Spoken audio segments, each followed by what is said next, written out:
Syifa, anak camat di Purwakarta diberi mahar emas palsu, ayah sakit hati sebulan kemudian meninggal. Viral kisah Syifa, anak Pak Camat yang diberi mahar emas palsu, ternyata sang ayah telah meninggal dunia. Kisah sedih Syifa itu viral setelah diunggah oleh salah satu akun TikTok. Diceritakan oleh Syifa, jika ayahnya yang seorang camat sangat sakit hati mengetahui perlakuan keluarga besan terhadap putrinya. Syifa dinikahi dengan mahar berupa cincin dan kalung emas yang ternyata palsu.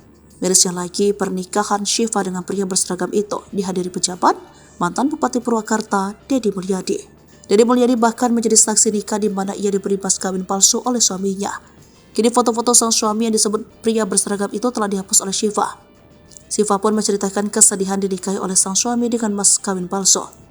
Pada video yang dibagikan oleh Syifa, pria itu mengucapkan akan nikah dengan lancar. Suaminya menyebut bahwa mas kawin yang diberikan itu dibayar secara tunai.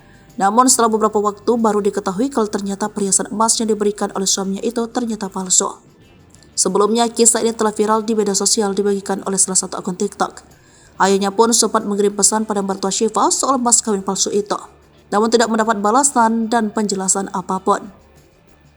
Sang ayah juga sempat memarahi suami Syifa karena permasalahan tersebut.